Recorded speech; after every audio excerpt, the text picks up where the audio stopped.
प्रस्तुत है छत्तीसगढ़ की भाजपा पत्रिका दीप कमल में प्रकाशित आलेख का ऑडियो संस्करण। शीर्षक है संविधान को सराखों पर रखती है भाजपा। लेखक हैं केंद्रीय रक्षा मंत्री श्री राजनाथ सिंह। इस ऑडियो संस्करण के प्रस्तुतकर्ता हैं भाजपा संगवारी। हम सभी सौभाग्यशाली हैं कि हम भारतीय संविधान के अमृत महोत्सव के साक्षी बन रहे हैं।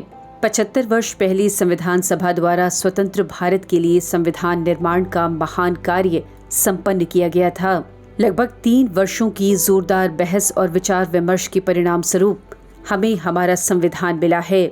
संविधान सभा में जो संविधान तैयार किया था वह केवल एक कानूनी दस्तावेज नहीं था, बल्कि जन आकांक्षाओं का प्रतिबिंब था और उन्हें पूरा करने का वो माध्यम भी था। हमारा संविधान सामाजिक, आर्थिक, राजनैतिक और सांस्कृतिक जीवन के सभी पहलुओं को छूते हुए राष्ट्र निर्माण का मार्ग प्रशस्त करता है। इसके साथ ही लोगों के लिए मॉरल ट्रेजेक्टरी यानी कि नैतिक मार्ग भी बनाता है। हमारा संविधान सहकारी संघवाद सुनिश्चित करने के साथ ही राष्ट्र की एकता को सुनिश्चित करने पर भी बल देता है। ये संविधान नियंत्रण और संतुलन बनाए रखने का भी सिस्टम प्रदान करता है, जिससे सभी संस्थाएं अपने संवैधानिक दायरे में रहकर काम कर सकें। हमारा संविधान स्वतंत्रता सेनानियों के त्याग से सिंचित स्वाभिमान है। ये ऐतिहासिक घटनाक्रमों की श्रृंखला का जीता जागता परिणाम है। कई महापुरुषों के विचारों ने हमारे स्वतंत्र भारत के संविधान की भावना को मजबूत और समृद्ध किया। स्वतंत्रता व समानता के सिद्धांतों पर आधारित एक गणतांत्रिक संविधान की डॉक्टर श्यामा प्रसाद मुखर्जी ने भी वकालत की थी। हमारे वर्तमान संविधान में भी इन्हीं मूल्यों को प्राथमिकता दी गई है। हमारा संविधान संवैधानिक तंत्र के जरिए नागरिकों के कल्याण के लिए पूरी तरह से प्रतिबद्ध है। प्रधानमंत्री नरेंद्र मोदी के नेतृत्व में वर्तमान सरकार सबका साथ, सबका विकास, सबका विश्वास और सबका प्रयास की भावना के साथ काम कर रही है। मौजूदा सरकार भारत के संविधान में निहित धर्म और भावना दोनों के अनुरूप काम कर रही है। हमारा संविधान प्रगतिशील, समावेशी और परिवर्तनकारी है। मौजूदा सरकार संविधान की मूल भावना को केंद्र में रखकर जनहित के मार्ग पर तेजी से आगे बढ़ रही है। हमने गुलामी की मानसिकता को समाप्त करके भारत न्याय संहिता, भारतीय नागरिक सुरक्षा संहिता और भारतीय साक्ष्य अधिनियम जैसे नए कानूनों को पारित किया है।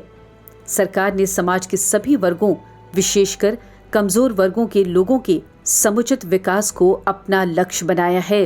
रिफॉर्म, परफॉर्म और ट्रांसफॉर्म के हमारे संकल्प ने आज भारत को दुनिया की सबसे बड़ी अर्थव्यवस्थाओं की कतार में लाकर खड़ा कर दिया है।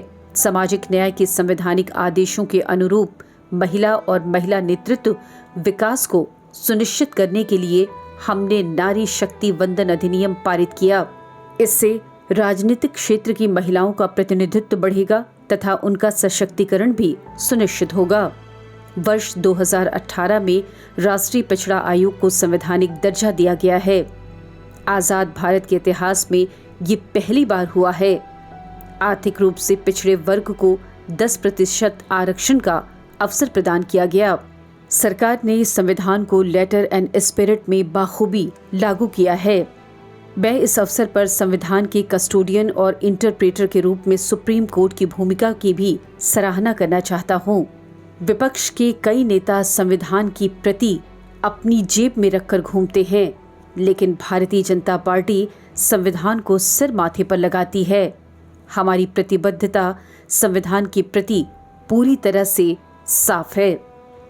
अभी आप सुन रहे थे छत्तीसगढ़ की भाजपा पत्रिका दीप कमल में प्रकाशित आलेख का ऑडियो संस्करण। इस ऑडियो संस्करण के प्रस्तुतकर्ता थे भाजपा संगवारी।